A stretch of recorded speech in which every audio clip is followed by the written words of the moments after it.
Well, obviously, we're at a point now where it looks like there's very little hope, if any, left in the session, which is absolutely disappointing. And I think we had a fly around, we had all sorts of different things that were said about a deal being made.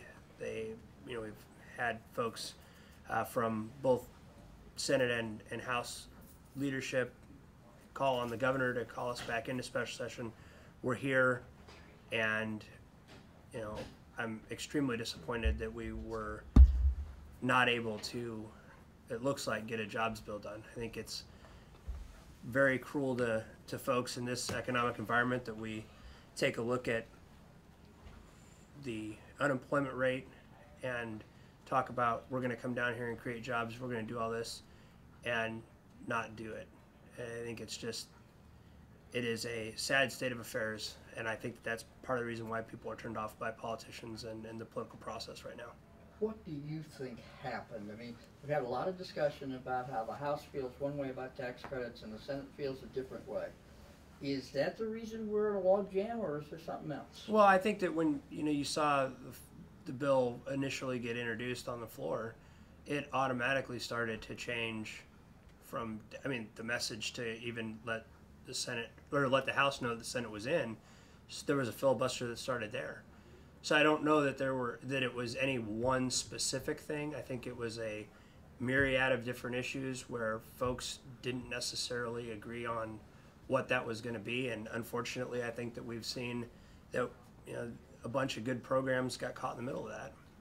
If you were, let's say you were Speaker of the House during the special session, you saw how the vote on the sunsets went.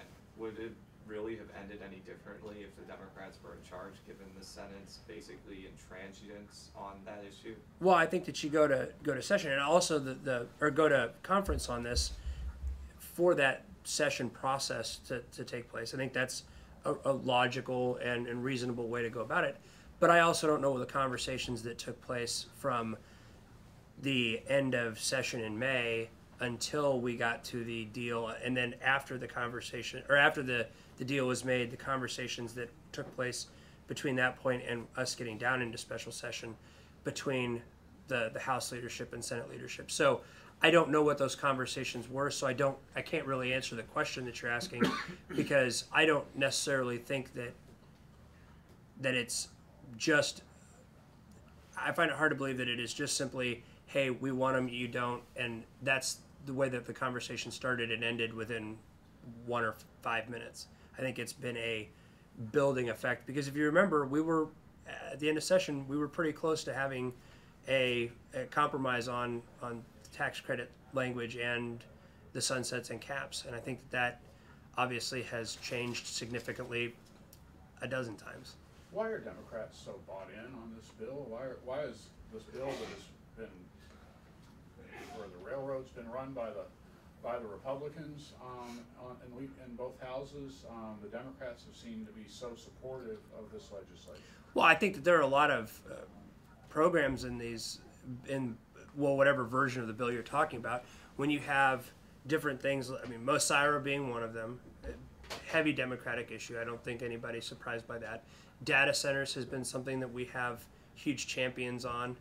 The Kansas City retention, the job retention piece, that's a huge deal for, particularly the Kansas City proper area south of the river, but it is starting to become much more of an issue for the entire metro area.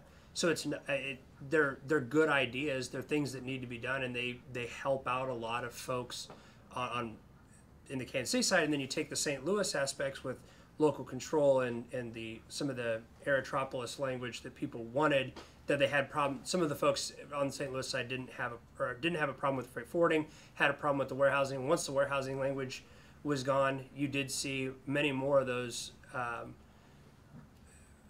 issues that they had go away. And then when you take away the circuit breaker tax credit repeal, there really wasn't anything that they were arguing with. These are ideas that aren't necessarily just Republican ideas.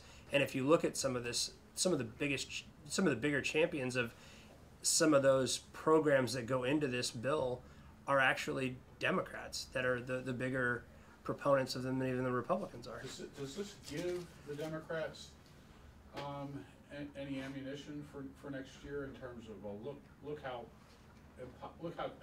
they ignored you workers, or look how they've ignored your concerns because they got caught up in fights. We will do a better job. Is there anything for the Democrats out of this? I think that when I started out in the intro, and I know you had just walked in, but yeah, I think that we do have to sit and talk about the fact that, and I think that we've made that very clear in the process, that we do have workers and working families and their fortunes looking out. We're looking out for their fortunes moving forward. Obviously, this is not a economic climate that is going away anytime soon.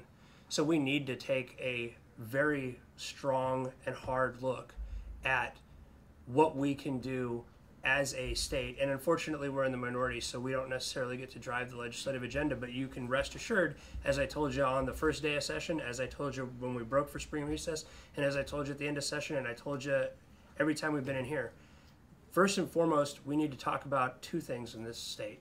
One, jobs, getting people back to work, and making sure that we have an educated workforce to fill the jobs that we do create. Those two things moving forward are the most important. We can do nothing else, and those two things need to get done. Unfortunately, we've wasted now way too much time talking about it but not doing anything. Republicans have made a lot of inroads on issues like guns and abortion and taxes. Do you think that voters are ready to listen to people talking about jobs and education programs for training that will result in any Democratic gains? Well, I think that the jobs message. I mean, we had a 2010 election that was, I mean, every ad you saw was it's about jobs. That's how the tagline at the end of those things ran. Every Republican ad, whether it be at the federal level, the state level, the county level, it's about jobs. And you know what? We didn't create one single job yet. Who do you blame, or is there a place you can blame for not getting there? I don't know who is necessarily to blame, other than obviously it's a breakdown in leadership at some point. And I think that, to interject myself into conversations that I didn't have take place, so I don't know who was saying what, who made what promises were broken, whether it be within one body or another or between bodies.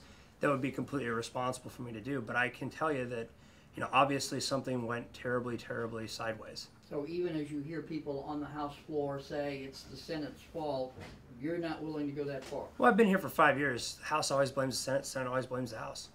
But, I mean, it's just one of those conversation points that, nobody wants the body to die in their chamber. And unfortunately, that's, part of the legislative, whether you may say sausage making process or just the process in general, that's how it goes. And so you have a lot of blame that gets thrown one way or the other. And unfortunately, you can't really say one side is more to blame than the other, because you don't necessarily, for me, I don't know. The only people that really know what the deal was and what those conversations took place were those folks that were meeting at the beginning of June between the House and Senate Republicans, and the conversations that then they had with their leadership teams and caucus members. Any chance that anything can happen in the last 2 weeks? Well, I think that, there's a chance, but it doesn't sound like there actually is a real chance. It's kind of like me growing to be 7 foot tall in the next 6 weeks. There's a possibility that it could happen, but it's very unlikely. And you're what, 5'8" now? 5'9". One constant over sort of the House-Senate battles is that Senator Jason Crowell has been kind of the catalyst or been involved. When you look at legislative redistricting or CWIP or now the tax credit fight, I've asked a lot of Republicans about it, but as a Democrat, what do you take of his role in the Senate? Do you think it's appropriate, or do you think it's causing sort of the legislative process to break down? Well, I think that obviously the two bodies are incredibly different, and they were set up so. The House is always going to be much faster. I mean, we talk about, if we're on a bill for 2 or 3 hours, that it's a really long time. In the Senate, if they're on a bill for 2 or 3 hours, it's average. And so, and when you're talking about really big stuff, it takes a long time. And so I think that's the way they're set up. And I've never served over there. I don't know, the culture inside how the Senate works exactly. I know it from a distance and from my role in the House. But as far as how that works, I think that it's completely appropriate for any senator or representative to make sure that they get up and talk about issues that they care about and that are important in their district. And if they have something to say, that they're able to do it, and within the rules, being able to do that. And whether or not you want to get into should a senator be able to filibuster, I think that's a mechanism that they have. Now, how they deal with that as a body, that's their own decision to make. Are things so divisive that you think this special session is going to expire naturally because neither side wants to actually be accused of saying we killed the special session by going sine die? That's certainly the way it looks, and I think that the inquiry that I had with the floor leader, touched on that. But the fact of the matter is that we got down here. We're gonna, it looks like, spend the entire 60 days, and you had comments. It was said it would be legislative malpractice if we didn't get something done and we were called back. Well, I think we're on the brink of committing legislative malpractice. I think you have all these different things that are in the realm of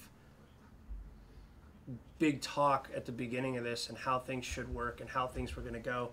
And again, it's just, sometimes I had a constituent I was talking to just the other day that said, you guys seem a lot more like my middle school class than you do lawmaking body.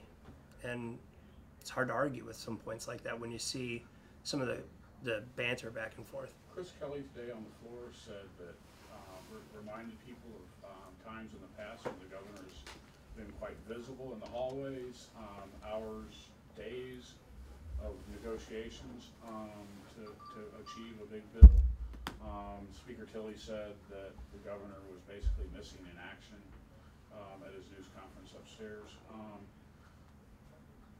Do you agree with either of those assessments, that the governor has failed as much as the legislature in making sure this was able to happen? Well, I think that in certain aspects, the governor was told that they had a deal and was told that they had everything worked out and just call us back and we'll get it done.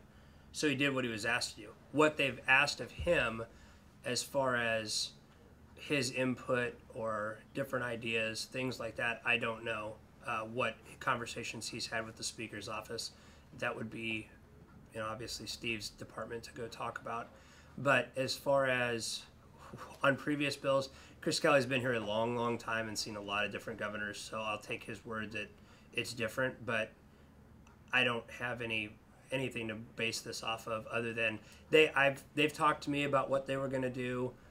What their thoughts were on certain things. They've talked to me. I assume that they are having the same conversations with other folks. I've been on the same conference calls with the governor's office as the speaker and both of the Senate minority and majority leadership teams. And so I don't know that honestly what they could have brought to the table that would have changed where we are. I don't think that Governor Nixon's niche is going to be as a marriage counselor, and I think that's more in the department of other things, and where this marriage of the House and Senate when they went on the fly around went bad, I don't know, but I don't necessarily think I want to have my governor getting in the middle of those things. Well, I mean, so it's really, if there's criticism on this level, it's a criticism of form in terms of not being publicly visible doing these things. But you think he's done his job to bring the sides together, to understand what the differences are, and try to work things out where he could. And I can't speak for what conversations he's had with Steve or Senator Mayer or anything like that, as far as with those negotiating teams or with those leadership groups. But I do know that we've had a couple different conference calls with them. We've had a couple of different meetings with them in this process. And I know that their legislative director and legislative liaisons have talked to us about some of the different things that are going on. And that's, quite frankly, if the governor's coming in and talking to me about every little thing that's going on as far as what's going to happen during the week, he can have his people that he employs to do that job come talk to me and deliver the same message. And if I have questions, I can go to him if there's something that I can't get done there. I don't necessarily know that there would have been much. Again, whether it's some sort of counseling role, I don't know that's going to do anything. All right. Thanks, sir. Thanks everybody.